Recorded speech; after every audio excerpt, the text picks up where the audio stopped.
Salut à tous et bienvenue pour ce nouveau décryptage tactique. Aujourd'hui, match 5 des finales NBA et on va s'intéresser à l'ajustement parfait, en tout cas le plan de jeu parfait déroulé par Joe Mazzulla pour conclure ces finales NBA. Match 5 remporté par Dallas évidemment, et notamment quelle est la clé de ce match? C'est très peu de réussite à 3 points encore une fois pour Boston, mais par contre énormément de tirs pris au panier. Et comment est-ce que Mazzulla a réussi à faire ça? C'est en déverrouillant totalement le panier, en remportant la guerre, et même la bataille, mais la guerre du low man. Alors le low man, qu'est-ce que c'est? Vous le savez, c'est l'homme qui est le plus bas ligne de fond pour aider au panier. Donc qu'est-ce qu'on fait? Premier système, avec un faux pick and roll ici, puis un vrai pick and roll ici. Donc pourquoi l'un est faux, pourquoi l'autre est vrai? En fait le vrai, c'est ça l'action qu'on veut, hein, c'est Tatum avec la balle. Le faux, c'est d'abord un premier parce qu'on sait que Dallas fait un switch all, donc on fait un premier pick and roll pour faire en sorte que Gafford monte sur switch sur Derrick White, et puis ensuite il reste là. White va rester là avec Gafford, comme ça Gafford sera loin du panier, il sera pas du tout dans le rôle du low man, il sera pas du tout en protection de panier, et donc ça va pouvoir libérer l'espace, sauf que vous voyez que ça ne se passe pas comme ça. Dallas ne switche pas ici pour le coup, donc que fait Horford? Ensuite le bon contre-move aussi, c'est, du coup, vu que j'ai le pivot adverse, je vais me placer dans ce corner. Pourquoi dans ce corner? Parce que regardez, hop, si on fait pause, pick and roll ici sur l'aile droite, et donc le corner droit c'est le côté fort. Voilà, donc forcément le low man doit aider depuis en général le côté faible. Donc ici le low man sur l'action c'est PJ Washington, ce n'est plus Daniel Gafford. Donc c'est aussi à ça que sert ce cut fait exprès, c'est de venir, hop, on se place ici. Également, on se place d'un côté single, donc c'est-à-dire un côté où il n'y a qu'un seul joueur et donc un seul défenseur, plutôt que ici vous voyez qu'il y en a deux, hein. Il y a White et Brown. Donc sur un côté full, comme on dit, l'autre peut venir compenser et aider en 1 contre 2 les shooters. Là c'est pas le cas, on le met sur un côté où il n'y a personne pour compenser au cas où il vient aider, et de toute façon là il vient pas aider. Et voilà, même s'il était venu aider, il n'y aurait eu personne pour coulisser sur Horford, et là en tout cas, excellent premier cut et premier placement, le jeu d'échecs de Mazzulla. On enchaîne avec de nouveau, vous voyez, c'est pas du hasard. Qu'est-ce qu'on fait? On a de nouveau Gafford qui est côté fort, donc le ballon va être ici, et sur un côté où il n'y a personne. En tout cas, il y a un côté single plutôt, donc un seul joueur plutôt qu'un côté avec deux joueurs. Voilà, donc ça c'est pas du hasard. Deuxième position du match, la même chose. Pick and roll, rôle idée, Jason Tatum, avec côté fort Gafford qui peut pas venir aider, hein, c'est pas lui le low man, hein, parce que là s'il vient aider, il y a une passe facile donc personne peut venir aider. Le low man c'est Washington une nouvelle fois, c'est fait exprès. Boston a fait exprès de le mettre ici, de mettre Washington dans ce rôle là plutôt que Gafford, parce que comme ça on arrive un peu à débloquer l'accès au panier, et puis en plus l'expertise sur l'écran, vous voyez, hop, je pose pas l'écran, je glisse l'écran, ce qui fait que on arrive à plonger dans le dos de la défense avant le switch all, et en plus l'effort est pas du tout bon à côté Doncic. Et voilà comment est-ce que Joe Mazzulla et Boston arrivent un peu à quadriller le terrain à leur guise, et vous voyez que troisième possession du match, on retombe exactement sur ça, le même système avec un premier faux pick and roll, et ensuite on va renverser vers un vrai pick and roll. Voilà, donc le même système, sauf que cette fois, vous avez vu, Gafford est ici, et il fait un switch. Cette fois, ça switch pour de vrai, ça ne fait pas comme le premier système du match, ça switch, donc qu'est-ce qu'on fait? On renverse, et Derrick White, tu restes ici, comme ça, le pivot adverse n'est pas proche du panier. Il est obligé de rester sur l'aile. C'est juste dommage en effet que Tatum finisse par prendre le pull-up, parce que c'était pas du tout ça le but à la base, hein. Le but de libérer cet espace et de jouer avec le low man, c'est que justement on puisse aller driver, c'est pas le cas. Et voilà ce genre de quadrillage un peu méticuleux de la part de Joe Mazzulla sur ce match.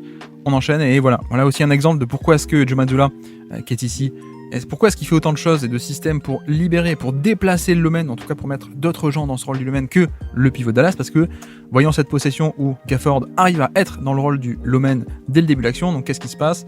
Il se place, il annonce, moi je reste proche du panier, n'importe qui prend ça, voilà. Et donc une première fois, drive de Jaylen Brown, il peut pas continuer, il y a Gafford, donc ça ressort. Tatum qui va attaquer, il y a Gafford, il arrête, il ressort sur Brown qui attaque de nouveau, protection de panier de Gafford. Voilà aussi pourquoi est-ce que c'est à ce point un enjeu, cette position du low man et cette protection de panier. C'est pour ça que Mazzulla essaie tant bien que mal de faire plein de systèmes pour le mettre à mal, ce pivot de Dallas dans le low man, et c'est pour ça que Dallas au contraire essaie de garder ses pivots dans ce rôle là, parce que c'est primordial. Et regardez, de nouveau, qu'est-ce qui se passe? Cette fois, erreur, et tir à 3 points de Horford. Je pense que vous l'avez tous vu, cette action de Papy Horford qui met son 3 points. Mais alors qu'est-ce qui se passe? En fait, c'est pas une mauvaise transition défensive de la part de Gafford. Lui, il fait ce qu'on lui dit. C'est-à-dire que l'ajustement depuis les matchs, notamment, depuis le début de série, hein, mais notamment 2, 3, 4, qu'est-ce que c'est? On dit à Gafford ou Lively, tu vas très très vite au panier. On s'en fiche des match-ups, tu vas vite au panier, tu vas te mettre dans le rôle du low man, comme ça, Boston ne peut pas dicter qui est dans ce rôle de protecteur de panier. Mais sauf que, là le problème c'est que, quand il fait ça, Lui, il se soucie pas du reste, il va vite au panier et c'est aux autres un peu à compenser. Il annonce un Denis, prends le match-up, sauf que Doncic ne monte pas prendre le match-up pour lui laisser un match-up en bas. Donc, ce qui fait que si Doncic vient pas là, c'est de facto le match-up de Gafford, alors qu'il avait appelé pour dire attends, moi je reste en bas, toi il faut que tu remontes. Et en fait, non. Donc, 3 points ouverts. Voilà. Ce 3 points, c'est pas une mauvaise transition défensive, un peu dans le sens classique du terme. C'est juste une mauvaise exécution de leur schéma il faut vite que le pivot aille proche du panier. Et sauf que là, quand ça ne vient pas compenser, en effet, ça donne une erreur. Mais c'est pas l'erreur de Gafford, hein, pour le coup. C'est la stratégie de Dallas depuis quelques matchs sur ces finales, de vite, le pivot, tu vas au panier et tu te soucies de rien. Alors que là, on a une bonne possession avec un bon Lomen au bon endroit. Et qu'est-ce qu'on a? Donc, on y va.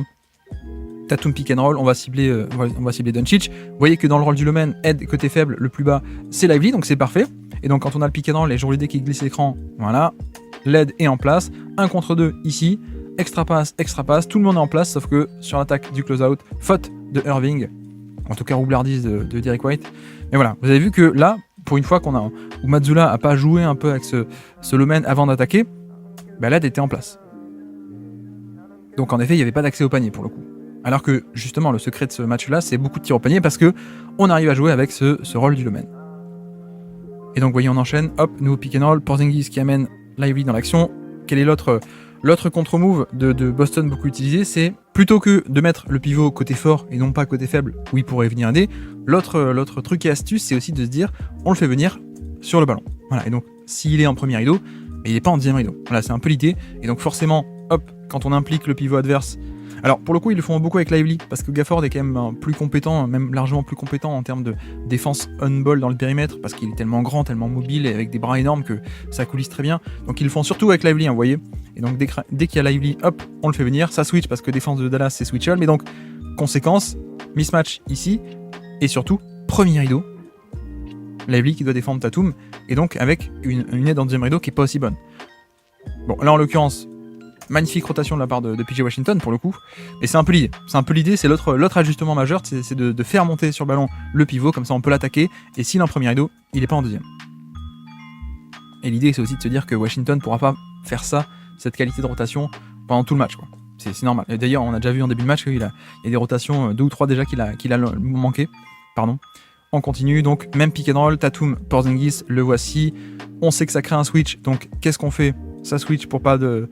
Pourquoi est-ce que ça switch, hein? Parce que si on met 2 sur le Tatum, ça fait un pick and pop ici qui est libre pour Porzingis, et ça on veut pas, comme il y a la menace de pick and pop, donc switch égale ne décalage, mais égale aussi mismatch, et sauf que, regardez ce quadrillage du terrain, qu'est-ce qu'on a? On va attaquer le mismatch, ça c'est parfait, mais surtout, Lively qui reste sur Tatum, enfin, Lively qui a switché sur Tatum, et Tatum qui reste sur l'aile en haut. Et donc forcément, Lively est en haut, il ne peut pas descendre pour aider au panier. Et donc, à l'inverse, qui est le Lomen de facto? C'est Josh Green. Voilà, on a mis le petit dans le dunker spot, ce qui fait que le protecteur de panier de facto c'est Josh Green, et donc vous allez voir que c'est trop petit. Voilà. Donc, encore une fois, cette attaque méthodique et très méticuleuse de la part de Joe Mazzulla. Le switch, on sait qu'on attaque le mismatch, et avec le pivot qui est éloigné du panier, encore une fois, c'est parfait, on attaque de lancer franc. Et puis là, on va enchaîner aussi avec une spécialité de Joe Mazzulla, c'est 2 systèmes d'affilée joués, le même système joué 2 fois d'affilée, parce que ça va nous donner à chaque fois une variante un peu différente, et vous voyez qu'on s'en sort avec un lay-up et un 3 points. Alors qu'est-ce que c'est? C'est un classique, hein, c'est le empty pick and roll, empty side, empty parce que le corner est vide, donc là c'est un jeu à 2 avec le corner vide, donc tout un quart de terrain libéré pour le jeu à 2, et c'est un pick and roll entre petits, entre Joe Holiday et Sam Hauser. Quel est un peu le but? C'est que, vous allez voir, hop, dribble end off, jeu à 2. Que se passe-t-il? Il n'y a pas un switch qui est clean parce que menace du shoot, les deux montent sur Sam Hauser. Donc qu'est-ce que ça fait? Ça libère le roll derrière. Ok. Rotation de Dallas, très bonne. Maxi Kleber qui vient là. Washington qui coulisse dans le corner et Josh Green qui doit coulisser sur Jaylen Brown. Voilà. Sauf que Jaylen Brown, excellent cut avec un très bon timing qui vient en fait court-circuiter le système de rotation. Donc voilà, 2 sur le ballon, petite erreur parce que menace de shoot, donc ça libère. Rotation, Kleber il est parfaitement en place, Washington il coulisse parfaitement, et Josh Green il est une demi-seconde en retard. Vous voyez que Brown est en train de couper pour empêcher la rotation en fait, hein, tout simplement, prendre un revers. Donc c'est parfait, et puis on le joue une deuxième fois, et cette fois vous allez voir, regardez l'attitude de Washington qui, je vais le mettre au ralenti, hop, cette fois il dit ah non, je vais peut-être pas monter très fort, hop, j'hésite un peu à monter, je vais rester sur Holiday pour pas qu'il glisse, et donc qu'est-ce que ça fait? Ça fait beaucoup d'espace pour le pull-up à 3 points ouvert et badabou. Ça, c'est vraiment une spécialité de Mazzulla. Il aime bien jouer le même système 2 fois d'affilée pour le move, puis le contre-move, en fait. C'est très utile, on l'a déjà vu. Et puis là, pareil, le même système joué 2 fois d'affilée. Je vous laisse une première fois, pick and pop de Samozer. Et puis une deuxième fois, voilà, pick and roll. On fait venir une nouvelle fois Samozer. Et sauf que cette fois, ça fait un drive au panier. Kick out, 3 points. Mais alors, qu'est-ce que c'est ce système ? C'est un système très simple, hein, encore une fois. Quel est le but ? C'est, hop, on fait venir Lively, on va l'isoler loin du panier. Voilà, switch, et donc il est en premier rideau et il est loin du panier, plutôt que dans le rôle du low man. Ok, mais c'est aussi un élément important, c'est qu'on le fait venir parce que il peut pas être en deuxième rideau, mais aussi parce que en premier rideau, c'est normal, c'est un pivot, c'est pas un match-up parfait pour défendre un ailier, donc c'est plus fragile. Donc en fait, c'est aussi une manière de l'attaquer, c'est un effet qui se coule, c'est que non seulement il est pas en protection de panier, mais en plus, il est plus fragile sur le ballon, et donc qu'est-ce qu'on fait en plus ? On fait venir un shooter qui fait un ghost screen. Regardez, hop, il pose pas l'écran, c'est un écran fantôme en fait, hein, comme on dit, ghost screen. Il pose pas d'écran, il ressort directement, et donc c'est le ghost screen, c'est une arme parfaite contre le switch. D'ailleurs, vous voyez que, hop, si on remonte, d'ailleurs, Washington prend la responsabilité d'Horford et Irving et kick out sur Hauser, mais sauf qu'il est re-impliqué, et sur le ghost screen, qu'est-ce qui se passe ? Irving, il voit qu'il y a un écran, il se dit je switch. Lively, il n'y a pas de contact, il se dit il n'y a pas d'écran, si je ressens rien, il n'y a pas de contact, il n'y a pas d'écran, donc 2 sur le ballon, pick and pop, ouvert. Voilà. Et c'est vrai que peut-être qu'un vrai extérieur aurait une meilleure communication que Lively, peut-être, qui est un pivot qui n'est pas non plus, qui est pas aussi bon évidemment. Et puis là, hop, autre variante, c'est pareil, on amène Lively dans le périmètre, comme ça il n'est pas au panier, c'est super. On fait venir Samozer depuis le corner pour le ghost screen. Cette fois, Dante Exum reste accroché, et donc Tatum peut attaquer avec un temps d'avance là par rapport à Lively, petit effet de surprise. Hop, j'attaque, ça se resserre autour, je kick out, facile, 3 points. Voilà, encore le même système joué 2 fois qui marche, et encore une fois, l'astuce de faire éloigner du panier Lively, alors que là c'est exactement pareil aussi. Porzingis qui va au panier, le post-up, et c'est parfait. Alors qu'est-ce qui se passe ? Remise en jeu, un simple écran, le voici. Donc mismatch, switch, mismatch, Irving sur Porzingis, et qu'est-ce que fait Holiday ? Regardez, il va pas dans le dunker spot comme parfois il fait, hein. Il s'écarte loin du panier, donc que fait Lively ? Lively qui a switché sur Holiday, il se retrouve loin du panier, encore une fois, il peut pas être au niveau du panier pour aider sur la prise à 2, pour faire une prise à 2, ou en tout cas aider au panier sur le post-up. Il est loin du panier, donc encore un tir proche de la raquette, dans la raquette pour Boston. On avance avec cette fois, hop, on a Lively qui est dans le rôle du Loman ici, hein. Il est côté faible, il est très bas, il switch avec Derrick Jones pour rester dans le rôle du Loman, c'est parfait. Et que se passe-t-il sur le ballon ? Par contre, on va cibler Doncic, voilà. Ça marche pas. Donc là, si on fait pause, a priori, Dallas, c'est parfait, puisque on n'a pas eu de switch, donc on n'a pas Doncic en premier rideau, on a Kleber qui est un excellent défenseur on-ball, le voici, et on a l'aide en deuxième rideau, qui est parfaite. Sauf que c'est pas une victoire schématique, comme on peut dire, c'est une victoire de talent, pour le coup. Donc regardez, Tatum, qui passe Kleber, et qui ensuite score malgré l'aide en deuxième rideau. Voilà, il y a aussi un truc qui s'appelle le talent, hein, qui en effet, il y a des fois tactiquement, c'est la défense qui est plutôt en place et qui a gagné l'avantage. Donc là, c'est parfait, pas de switch sur le pick and roll, et puis on a le bon joueur en aide en deuxième rideau. Sauf que le talent est plus fort, il arrive à battre les schémas, à terrasser les schémas. Avec en plus, est-ce qu'on a un petit à l'expérience, on va dire, de la part de Al Horford là, sur le côté, petite poussette pour perturber le timing de protection de panier de Lively, c'est possible, à l'expérience, on va dire.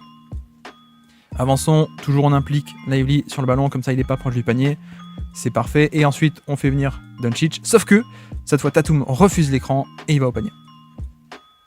Voilà, donc ça c'est toujours pareil, on l'éloigne du panier pour qu'on n'ait pas de protecteur de panier en place, on l'implique on ball, et surtout, hop, là je refuse l'écran, donc j'ai un petit élément de surprise, je le passe, et l'aide en deuxième rideau, elle n'est pas de aussi bonne qualité évidemment.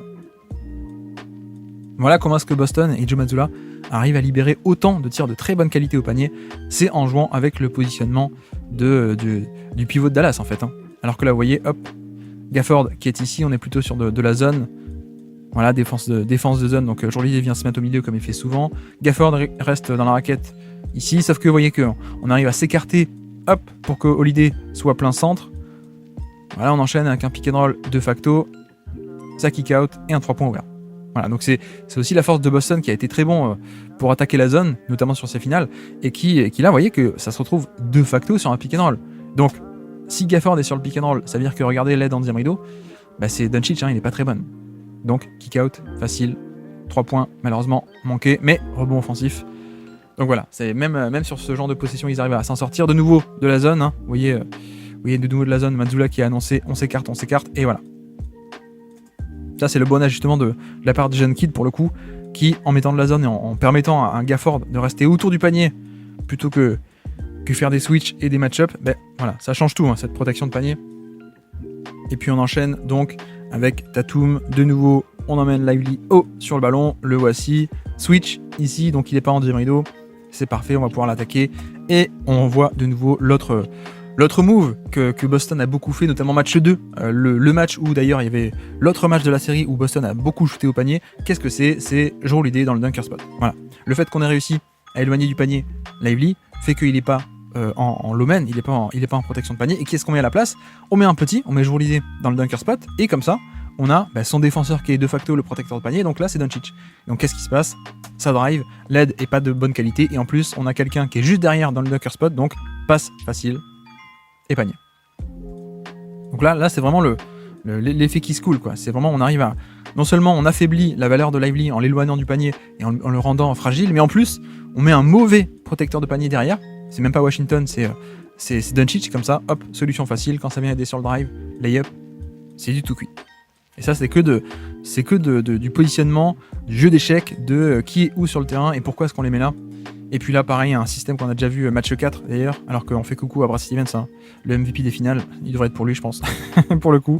Donc là, c'est pareil, un faux pick and roll avant un vrai. Voilà. Le but, depuis le début, c'est de cibler Luka Doncic. Donc, deuxième pick and roll, le voici. Mais pourquoi est-ce qu'on n'a pas fait directement un pick and roll avec Luka Doncic ? Bah, c'est pareil, comme depuis le début, c'est pour éloigner Lively du panier. Donc, avant de faire le pick and roll avec Doncic, on fait un premier pour que Lively monte dans le périmètre et switch, ok ? Vous voyez que à la place, Josh Green il a switché, il va sur Horford, ok. Et ensuite un deuxième pick and roll pour obtenir Doncic, c'est parfait, mais Holiday, il va pas dans le dunker spot cette fois, il reste à 3 points. Et donc comme ça, de nouveau, on a un mismatch plus Lively, le protecteur de panier, qui est pas sous le panier, quoi, qui est sur l'aile. Donc encore une fois, on joue avec le switch-all et avec le positionnement pour neutraliser l'impact des pivots de Dallas. Et vous voyez, ça finit en driving kick magnifique. Tout ça parce qu'on a obtenu Lively dans le périmètre et on peut attaquer un low man, un protecteur de panier qui est beaucoup plus petit, ici Josh Green, c'est pas Lively, et donc la passe, hop, qui ressort quand Washington vient aider. Hein. Vous voyez ici, Ikulis il vient aider, donc ça ressort, parfait. Et voilà. Donc là, c'est même pas un tir au panier, mais vous avez vu à quel point est-ce qu'ils ont réussi à aller profondément dans la raquette. Hein. Là, Tatum il est au niveau du cercle, hein. Donc il n'y a pas un tir au panier pris du niveau stat, mais c'est quand même une touche dans la peinture qui est assez profonde. Donc c'est parfait, et puis on finit, enfin quasiment, mais on finit avec, qu'est-ce qui se passe ? Cette fois c'est Dallas qui arrive à positionner Gafford dans le rôle du low-man, donc qu'est-ce qu'on fait ? Le pull-up à 3 points, et badaboum. Voilà, c'est pour une fois que Dallas et Lively étaient un peu ici, vous voyez, il va switcher off-ball, il va dire attends, moi je vais me mettre dans le rôle du low-man, voilà, switch avec moi, voilà, super, et donc là, Tatum il se dit, bon bah j'ai un premier rideau plus un deuxième, mais qu'est-ce que je fais ? Bah je vais pas driver, plutôt je prends le pull-up par-dessus, et puis magnifique. Et puis voilà, c'est fini pour la tactique, mais je vous laisse ce petit bonus, évidemment. Peyton Pritchard qui nous fait une Jordan Poole. Voilà, c'est magnifique. Magnifique, voilà pour ce match, ce décryptage du match 5 des finales NBA, comme ça que Boston a pris très rapidement, en fait 20 points d'avance. Ce jeu du low-man qui a finalement été gagné par Joe Mazzulla sur ce match 5, alors que match 3 et 4, notamment, Jason Kidd semblait avoir repris la main au niveau de ce positionnement. Mais voilà, Mazzulla, dernier mot pour Mazzulla et pour les Boston Celtics, champions NBA, de par cette attaque non seulement créative, mais hyper méthodique de la part de Joe Mazzulla. On se retrouve bientôt pour un prochain décryptage tactique. Ciao.